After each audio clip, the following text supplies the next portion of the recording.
दोस्तों, आज चैत्र नवरात्रि की महानवमी तिथि है। आज के वीडियो में आप दुर्गा सप्तशती के अंतिम पाठ को सुनेंगे, जिसमें है प्राधानिक रहस्य, वैकृतिक रहस्य और मूर्ति रहस्य। इसके अलावा सिद्ध कुंजिका स्तोत्र और क्षमा प्रार्थना स्तोत्र का भी श्रवण करेंगे।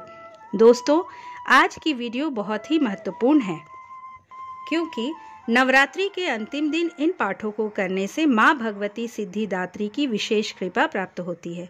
इन पाठों से संपूर्ण नवरात्रि का फल भी प्राप्त होता है। और अब भगवती जगदम्बा का अपने मन में ध्यान कीजिए और ओम नमः चंडिकायै इस मंत्र का उच्चारण अपने मन में कीजिए। आइए अब पूरे भक्ति भाव से इस पावन कथा का श्रवण करते हैं। प्राधानिक रहस्य। सप्तशती के इन तीनों रहस्यों के नारायण ऋषि, अनुष्टुप छंद तथा महाकाली, महालक्ष्मी तथा महासरस्वती देवता हैं। शास्त्रोक्त फल की प्राप्ति के लिए जप में इनका विनियोग होता है। राजा बोले, भगवान, आपने चंडिका के अवतारों की कथा मुझसे कही। ब्राह्मण, अब इन अवतारों की प्रधान प्रकृति का निरूपण कीजिए। द्विजश्रेष्ठ, मैं आपके चरणों में पड़ा हूँ। मुझे देवी के जिस स्वरूप की और जिस विधि से आराधना करनी है, वह सब यथार्थ रूप से बतलाइए। ऋषि कहते हैं, राजन, यह रहस्य परम गोपनीय है। इसे किसी से कहने योग्य नहीं बतलाया गया है, किंतु तुम मेरे भक्त हो, इसलिए तुमसे न कहने योग्य मेरे पास कुछ भी नहीं है। त्रिगुणमयी परमेश्वरी महालक्ष्मी ही सबका आदि कारण है। वे ही दृश्य और अदृश्य रूप से संपूर्ण विश्व को व्याप्त करके स्थित हैं। राजन, वे अपनी चार भुजाओं में मातुलुंग, गदा, खेट एवं पान पात्र और मस्तक पर नाग, लिंग तथा योनि इन वस्तुओं को धारण करती है। तपाए हुए स्वर्ण के समान उनकी कांति है। तपाए हुए सुवर्ण के ही उनके भूषण हैं। उन्होंने अपने तेज से इस शून्य जगत को परिपूर्ण किया है। परमेश्वरी महालक्ष्मी ने इस संपूर्ण जगत को शून्य देखकर केवल तमोगुण रूप उपाधि के द्वारा एक अन्य उत्कृष्ट रूप धारण किया। वह रूप एक नारी के रूप में प्रकट हुआ, जिसके शरीर की कांति निखरे हुए काजल की भांति काले रंग की थी। उसका श्रेष्ठ मुख दाढ़ों से सुशोभित था। नेत्र बड़े बड़े और कमर पतली थी। उसकी चार भुजाएं ढाल, तलवार, प्याले और कटे हुए मस्तक से सुशोभित थीं।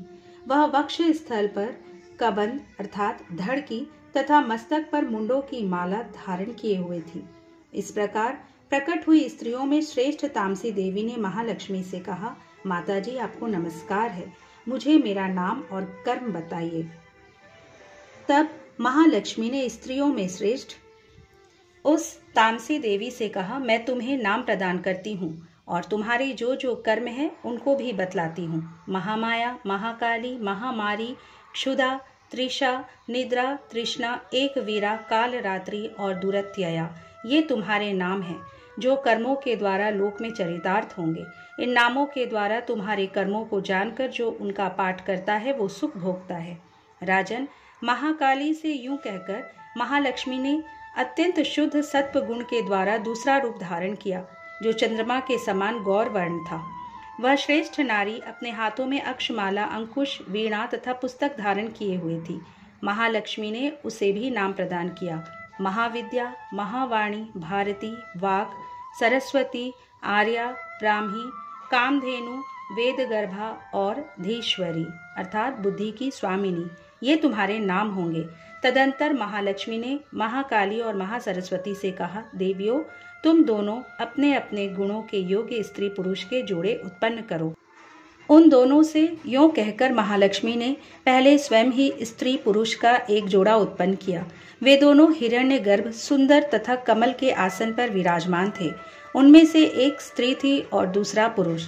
तत्पश्चात माता महालक्ष्मी ने पुरुष को ब्रह्मन, विधे, विरिंज तथा धातः इस प्रकार संबोधित किया और स्त्री को श्री, पद्मा, कमला, लक्ष्मी इत्यादि नामों से पुकारा। इसके बाद महाकाली और महासरस्वती ने भी एक एक जोड़ा उत्पन्न किया। इनके भी रूप और नाम मैं तुम्हें बतलाता हूँ। महाकाली ने कंठ में नील चिन्ह से युक्त लाल भुजा, श्वेत शरीर और मस्तक पर चंद्रमा का मुकुट धारण करने वाले पुरुष को तथा गोरे रंग की स्त्री को जन्म दिया। वह पुरुष रुद्र, शंकर, स्थाणु, कपर्दी और त्रिलोचन के नाम से प्रसिद्ध हुआ तथा स्त्री के त्रयी, विद्या, कामधेनु, भाषा, अक्षरा और स्वरा ये नाम हुए। राजन, महासरस्वती ने गोरे रंग की स्त्री और श्याम रंग के पुरुष को प्रकट किया। उन दोनों के नाम भी मैं तुम्हें बतलाता हूँ। उनमें पुरुष के नाम विष्णु, कृष्ण, ऋषिकेश, वासुदेव और जनार्दन हुए तथा स्त्री उमा, गौरी, सती, चंडी, सुंदरी, सुभगा और शिवा इन नामों से प्रसिद्ध हुई। इस प्रकार तीनों युवतियां ही तत्काल पुरुष रूप को प्राप्त हुई। इस बात को ज्ञान नेत्र वाले लोग ही समझ सकते हैं, दूसरे अज्ञानी जन इस रहस्य को नहीं जान सकते। राजन, महालक्ष्मी ने त्रयी विद्या रूपा सरस्वती को ब्रह्मा के लिए पत्नी रूप में समर्पित किया, रुद्र को वरदायिनी गौरी तथा भगवान वासुदेव को लक्ष्मी दे दी। इस प्रकार सरस्वती के साथ संयुक्त होकर ब्रह्मा जी ने ब्रह्मांड को उत्पन्न किया और परम पराक्रमी भगवान रुद्र ने गौरी के साथ मिलकर उसका भेदन किया। राजन, उस ब्रह्मांड में प्रधान आदि कार्य समूह पंच महाभूतात्मक समस्त स्थावर जंगम रूप जगत की उत्पत्ति हुई। फिर लक्ष्मी के साथ भगवान विष्णु ने उस जगत का पालन पोषण किया और प्रलय काल में गौरी के साथ महेश्वर ने उस संपूर्ण जगत का संहार किया। महाराज, महालक्ष्मी ही सर्व सत्वमयी तथा सब सत्वों की अधीश्वरी हैं। वे ही निराकार और साकार रूप में रहकर नाना प्रकार के नाम धारण करती हैं। सगुणवाचक सत्य, ज्ञान, चित्त, महामाया आदि नामांतरों से इन महालक्ष्मी का निरूपण करना चाहिए। केवल एक नाम महालक्ष्मी मात्र से अथवा अन्य प्रत्यक्ष आदि प्रमाण से उनका वर्णन नहीं हो सकता। प्राधानिक रहस्य संपूर्ण हुआ। अब सुनते हैं वैकृतिक रहस्य। ऋषि कहते हैं, राजन, पहले जिन सत्व प्रधाना त्रिगुणमयी महालक्ष्मी के तामसी आदि भेद से 3 स्वरूप बतलाए गए हैं, वे ही शर्वा, चंडिका, दुर्गा, भद्रा और भगवती आदि अनेक नामों से कही जाती हैं। तमोगुणमयी महाकाली भगवान विष्णु की योग निद्रा कही गई है। मधु और कैटब का नाश करने के लिए ब्रह्मा जी ने जिनकी स्तुति की थी, उन्हीं का नाम महाकाली है। उनके 10 मुख, 10 भुजाएं और 10 पैर हैं। वे काजल के समान काले रंग की हैं तथा 30 नेत्रों की विशाल पंक्ति से सुशोभित होती हैं। भूपाल, उनके दांत और दाढ़ें चमकती रहती है। यद्यपि उनका रूप भयंकर है, तथापि वे रूप सौभाग्य, कांति एवं महती संपदा की अधिष्ठान है। वे अपने हाथों में खड्ग, बाण, गदा, शूल, चक्र, शंख, भुशुंडी, पारिग, धनुष तथा जिससे रक्त चूता रहता है ऐसा कटा हुआ मस्तक धारण करती हैं। ये महाकाली भगवान विष्णु की दुस्तर माया है। आराधना करने पर ये चराचर जगत को अपने उपासक के अधीन कर देती है। संपूर्ण देवताओं के अंगों से जिनका प्रादुर्भाव हुआ था, वे अनंत कांति से युक्त साक्षात महालक्ष्मी हैं। उन्हें ही त्रिगुणमयी प्रकृति कहते हैं तथा वे ही महिषासुर का मर्दन करने वाली हैं। उनका मुख गोरा, भुजाएं श्याम, स्तन मंडल अत्यंत श्वेत, कटी भाग और चरण लाल तथा जंघा और पिंडली नीले रंग की हैं। अजेय होने के कारण उनको अपने शौर्य का अभिमान है। कटी के आगे का भाग बहुरंगे वस्त्र से आच्छादित होने के कारण अत्यंत सुंदर एवं विचित्र दिखाई देता है। उनकी माला, वस्त्र, आभूषण तथा अंग राग सभी विचित्र हैं। वे कांति रूप और सौभाग्य से सुशोभित हैं। यद्यपि उनकी हजारों भुजाएं हैं, तथापि उन्हें 18 भुजाओं से युक्त मानकर उनकी पूजा करनी चाहिए। अब उनके दाहिनी ओर के निचले हाथों से लेकर बाईं ओर के निचले हाथों तक में क्रमशः जो अस्त्र हैं उनका वर्णन किया जाता है। अक्षमाला, कमल, बाण, खड्ग, वज्र, गदा, चक्र, त्रिशूल, परशु, शंख, घंटा, पाश, शक्ति, दंड, चर्म, धनुष, पान पात्र और कमंडलु, इन आयुधों से उनकी भुजाएं विभूषित हैं। वे कमल के आसन पर विराजमान हैं, सर्वदेवमयी हैं तथा सबकी ईश्वरी है। राजन, जो इन महालक्ष्मी देवी का पूजन करता है वह सब लोगों तथा देवताओं का भी स्वामी होता है। जो एकमात्र सत्वगुण के आश्रित हो पार्वती जी के शरीर से प्रकट हुई थी तथा जिन्होंने शुंभ नामक दैत्य का संहार किया था, वे साक्षात सरस्वती कही गई हैं। पृथ्वी पते उनके 8 भुजाएं हैं तथा वे अपने हाथों में क्रमशः बाण, मूसल, शूल, चक्र, शंख, घंटा, हल एवं धनुष धारण करती हैं। ये सरस्वती देवी जो निशुंभ का मर्दन तथा शुंभासुर का संहार करने वाली हैं, भक्ति पूर्वक पूजित होने पर सर्वज्ञता प्रदान करती हैं। राजन, इस प्रकार तुमसे महाकाली आदि तीनों मूर्तियों के स्वरूप बतलाएं।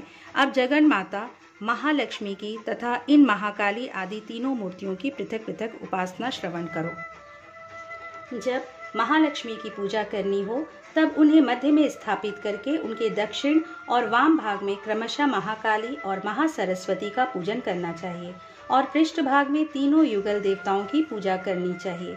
महालक्ष्मी के ठीक पीछे मध्य भाग में सरस्वती के साथ ब्रह्मा का पूजन करें। उनके दक्षिण भाग में गौरी के साथ रुद्र की पूजा करें तथा वाम भाग में लक्ष्मी सहित विष्णु का पूजन करें। महालक्ष्मी आदि तीनों देवियों के सामने निम्नांकित 3 देवियों की भी पूजा करनी चाहिए। मध्यस्थ महालक्ष्मी के आगे मध्य भाग में 18 भुजाओं वाली महालक्ष्मी का पूजन करें। उनके वाम भाग में 10 मुखों वाली महाकाली का तथा दक्षिण भाग में 8 भुजाओं वाली महासरस्वती का पूजन करें। राजन, जब केवल 18 भुजाओं वाली महालक्ष्मी का अथवा 10 मुखी काली का या अष्टभुजा सरस्वती का पूजन करना हो तब सब अरिष्टों की शांति के लिए इनके दक्षिण भाग में काल की और वाम भाग में मृत्यु की भी भली भांति पूजा करनी चाहिए। जब शुंभासुर का संहार करने वाली अष्टभुजा देवी की पूजा करनी हो तब उनके साथ उनकी 9 शक्तियों का और दक्षिण भाग में रुद्र एवं वाम भाग में गणेश जी का भी पूजन करना चाहिए। ब्राह्मी, माहेश्वरी, कौमारी, वैष्णवी, वाराही, नारसिंही, ऐन्द्री, शिवदूती तथा चामुंडा ये 9 शक्तियां हैं। नमो देव्यै इस स्तोत्र से महालक्ष्मी की पूजा करनी चाहिए तथा उनके 3 अवतारों की पूजा के समय उनके चरित्रों में जो स्तोत्र और मंत्र आए हैं उन्हीं का उपयोग करना चाहिए। 18 भुजाओं वाली महिषासुर मर्दिनी महालक्ष्मी ही विशेष रूप से पूजनीय है क्योंकि वे ही महालक्ष्मी, महाकाली तथा महासरस्वती कहलाती हैं। वे ही पुण्य पापों की अधीश्वरी तथा संपूर्ण लोकों की महेश्वरी हैं। जिसने महिषासुर का अंत करने वाली महालक्ष्मी की भक्ति पूर्वक आराधना की है वही संसार का स्वामी है। अतः जगत को धारण करने वाली भक्तवत्सला भगवती चंडिका की अवश्य पूजा करनी चाहिए। अर्ध आदि से, आभूषणों से, गंध, पुष्प, अक्षत, धूप, दीप तथा नाना प्रकार के भक्ष्य पदार्थों से युक्त नैवेद्यों से, रक्त सिंचित बलि से, मांस से तथा मदिरा से भी देवी का पूजन होता है। हे राजन, बलि और मांस आदि से की जाने वाली पूजा ब्राह्मणों को छोड़कर बताई गई है। उनके लिए मांस और मदिरा से कहीं भी पूजा का विधान नहीं है। प्रणाम। आचमन के योग्य जल, सुगंधित चंदन, कपूर तथा तांबुल आदि सामग्रियों को भक्ति भाव से निवेदन करके देवी की पूजा करनी चाहिए। देवी के सामने बाएं भाग में कटे मस्तक वाले महादैत्य महिषासुर का पूजन करना चाहिए जिसने भगवती के साथ सायुज्य प्राप्त कर लिया। इस प्रकार देवी के सामने दक्षिण भाग में उनके वाहन सिंह का पूजन करना चाहिए जो संपूर्ण धर्म का प्रतीक एवं षड्विध ऐश्वर्य से युक्त है। उसी ने इस चराचर जगत को धारण कर रखा है। तदंतर बुद्धिमान पुरुष एकाग्र चित्त हो देवी की स्तुति करे, फिर हाथ जोड़कर तीनों पूर्वोक्त चरित्रों द्वारा भगवती का स्तवन करे। यदि कोई एक ही चरित्र से स्तुति करना चाहे तो केवल मध्यम चरित्र के पाठ से कर ले, किंतु प्रथम और उत्तर चरित्रों में से एक का पाठ न करे। आधे चरित्र का भी पाठ करना मना है। जो आधे चरित्र का पाठ करता है उसका पाठ सफल नहीं होता। पाठ समाप्ति के बाद साधक प्रदक्षिणा और नमस्कार कर तथा आलस्य छोड़कर जगदम्बा के उद्देश्य से मस्तक पर हाथ जोड़े और उनके सामने बारंबार त्रुटियों या अपराधों के लिए क्षमा प्रार्थना करे। सप्तशती का प्रत्येक श्लोक मंत्र रूप है। उससे तिल और घृत मिली हुई खीर की आहुति दे अथवा सप्तशती में जो स्तोत्र आए हैं उन्हीं के मंत्रों से चंडिका के लिए पवित्र हविष्य का हवन करे। होम के पश्चात एकाग्र चित्त हो महालक्ष्मी देवी के नाम मंत्रों को उच्चारण करते हुए पुनः उनकी पूजा करे। तत्पश्चात मन और इंद्रियों को वश में रखते हुए हाथ जोड़ विनीत भाव से देवी को प्रणाम करे और अंतःकरण में स्थापित करके उन सर्वेश्वरी चंडिका देवी का देर तक चिंतन करे। चिंतन करते करते उन्हीं में तन्मय हो जाए। इस प्रकार जो मनुष्य प्रतिदिन भक्ति पूर्वक परमेश्वरी का पूजन करता है वह मनोवांछित भोगों को भोग कर अंत में देवी का सायुज्य प्राप्त करता है। जो भक्तवत्सला चंडी का प्रतिदिन पूजन नहीं करता, भगवती परमेश्वरी उसके पुण्यों को जलाकर भस्म कर देती हैं। इसलिए राजन, तुम सर्वलोक महेश्वरी चंडिका का शास्त्रोक्त विधि से पूजन करो, उससे तुम्हें सुख मिलेगा। इस तरह वैकृतिक रहस्य संपूर्ण हुआ। अब आप लोग मूर्ति रहस्य सुनेंगे। ऋषि कहते हैं, हे राजन, नंदा नाम की देवी जो नंद से उत्पन्न होने वाली हैं, उनकी यदि भक्तिपूर्वक स्तुति और पूजा की जाए तो वे तीनों लोकों को उपासक के अधीन कर देती हैं। उनके श्री अंगों की कांति कनक के समान उत्तम है। वे सुनहरे रंग के सुंदर वस्त्र धारण करती हैं। उनकी आभा सुवर्ण के तुल्य है तथा वे सुवर्ण के ही उत्तम आभूषण धारण करती हैं। उनकी 4 भुजाएं कमल, अंकुश, पाश और शंख से सुशोभित। वे इंदिरा, कमला, लक्ष्मी, श्री तथा रुक्मांबुजासना आदि नामों से पुकारी जाती हैं। निष्पाप नरेश, पहले मैंने रक्तदंतिका नाम से जिन देवी का परिचय दिया है, अब उनके स्वरूप का वर्णन करूंगा, सुनो। वह सब प्रकार के भयों को दूर करने वाली हैं। वे लाल रंग के वस्त्र धारण करती हैं। उनके शरीर का रंग भी लाल ही है और अंगों के समस्त आभूषण भी लाल रंग के हैं। उनके अस्त्र शस्त्र, नेत्र, सिर के बाल, तीखे नख और दांत सभी रक्त वर्ण के हैं। इसलिए वे रक्तदंतिका कहलाती हैं और अत्यंत भयानक दिखाई देती हैं। जैसे स्त्री पति के प्रति अनुराग रखती हैं, उसी प्रकार देवी अपने भक्त पर माता की भांति स्नेह रखते हुए उसकी सेवा करती हैं। देवी रक्तदंतिका का आकार वसुधा की भांति विशाल है। उनके दोनों स्तन सुमेरु पर्वत के समान हैं। वे लंबे चौड़े, अत्यंत स्थूल एवं बहुत ही मनोहर है। कठोर होते हुए भी अत्यंत कमनीय है तथा पूर्ण आनंद के समुद्र है। संपूर्ण कामनाओं की पूर्ति करने वाले ये दोनों स्तन देवी अपने भक्तों को पिलाती हैं। वे अपनी 4 भुजाओं में खड्ग, पान पात्र, मुसल और हल धारण करती हैं। ये ही रक्त चामुंडा और योगेश्वरी देवी कहलाती हैं।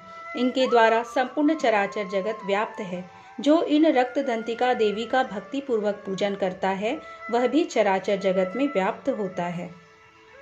वह यथेष्ट भोगों को भोग कर अंत में देवी के साथ सायुज्य प्राप्त कर लेता है। जो प्रतिदिन रक्तदंतिका देवी के शरीर का यह स्तवन करता है, उसकी वे देवी प्रेम पूर्वक संरक्षण रूप सेवा करती हैं। ठीक उसी तरह जैसे पतिव्रता नारी अपने प्रियतम पति की परिचर्या करती हैं। शाकंभरी देवी के शरीर की कांति नीले रंग की है। उनके नेत्र नील कमल के समान हैं। नाभि नीची है तथा त्रिवली से विभूषित उदर सूक्ष्म है। उनके दोनों स्तन अत्यंत कठोर, सब ओर से बराबर, ऊंचे, गोल, स्थूल तथा परस्पर सटे हुए हैं। वे परमेश्वरी कमल में निवास करने वाली हैं और हाथों में बाणों से भरी मुष्टि, कमल, शाक समूह तथा प्रकाशमान धनुष धारण करती है। वह शाक समूह अनंत मनोवांछित रसों से युक्त तथा क्षुधा, तृषा और मृत्यु के भय को नष्ट करने वाला तथा फूल, पल्लव, मूल आदि एवं फलों से संपन्न है। वे ही शाकंभरी, शताक्षी तथा दुर्गा कही गई हैं। वे शोक से रहित, दुष्टों का दमन करने वाली तथा पाप और विपत्ति को शांत करने वाली हैं।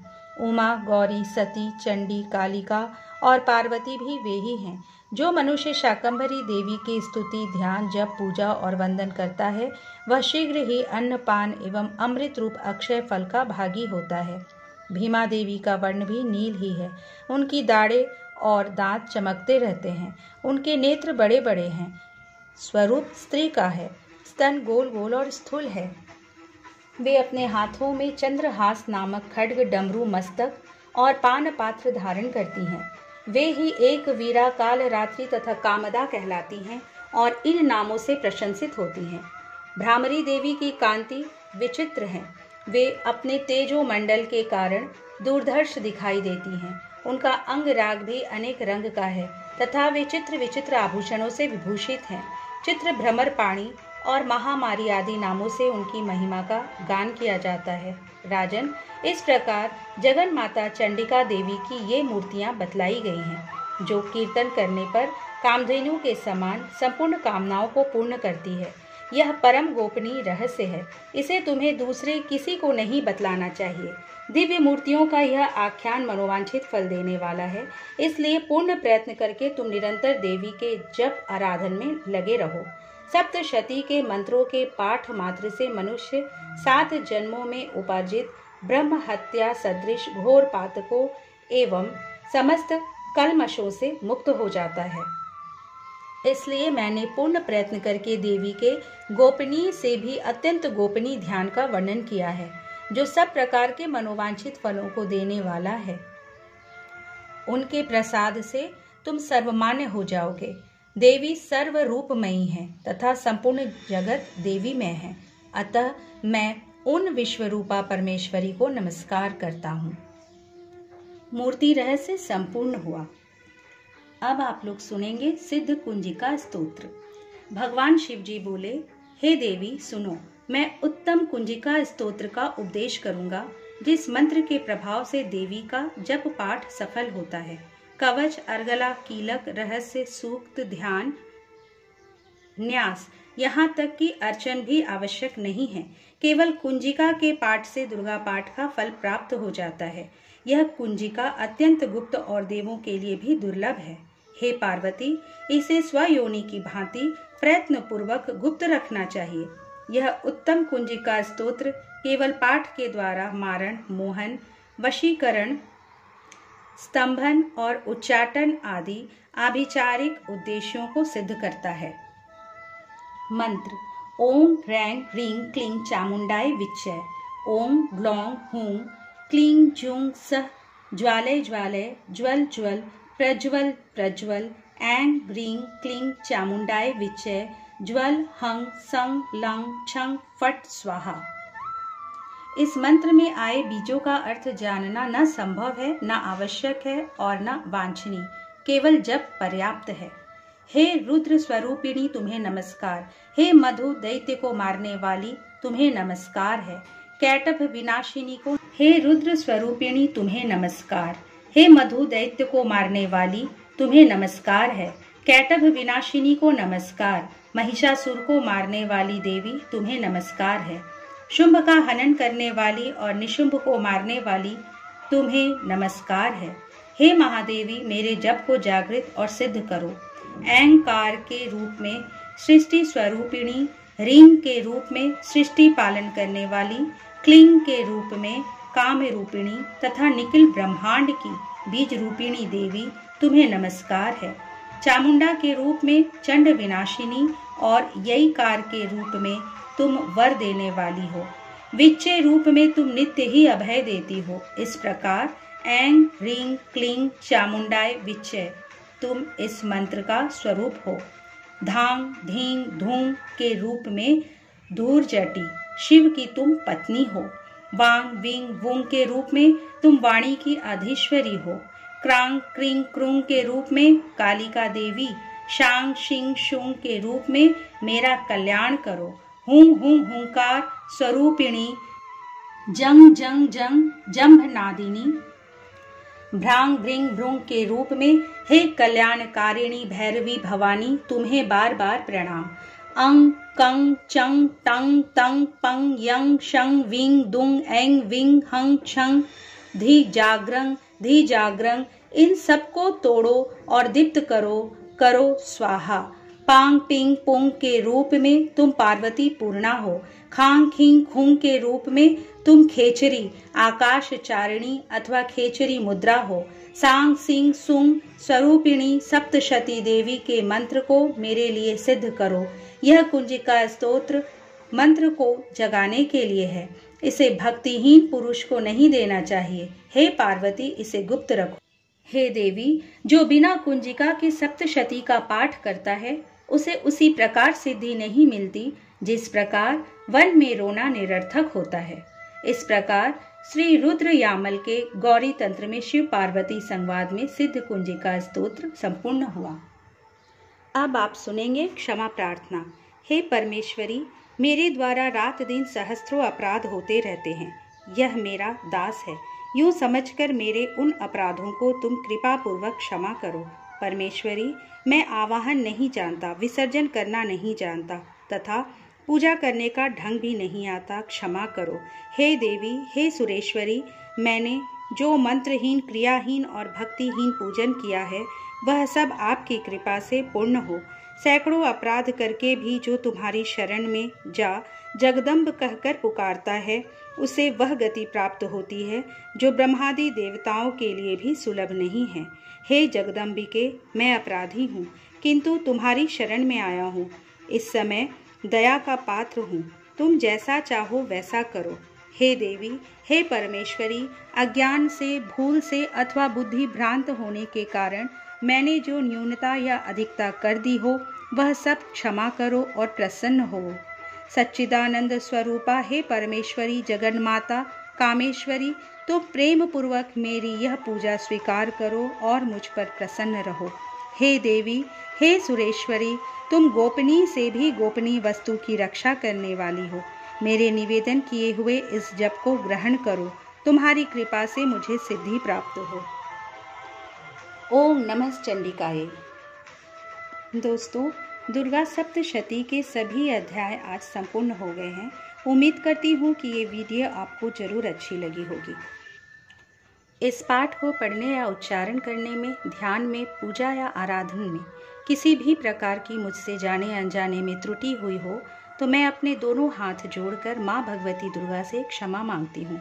माँ जगदम्बा मुझे समस्त गलतियों के लिए क्षमा करे और हम सभी के ऊपर अपनी कृपा बनाए रखे। दोस्तों, दुर्गा सप्तशती की आज सभी अध्याय पूरे हो गए। उम्मीद करती हूँ कि आपको ये वीडियोस जरूर अच्छी लगी होंगी। दुर्गा सप्तशती के संपूर्ण पाठ को पढ़ने में, उच्चारण करने में, आराधन में या किसी भी प्रकार से अगर मुझसे कोई त्रुटि हो गई हो तो माँ दुर्गा से मैं अपने दोनों हाथ जोड़कर क्षमा मांगती हूँ। माँ जगदम्बा मुझे समस्त गलतियों के लिए क्षमा करे और हम सभी के ऊपर अपनी कृपा बनाए रखे।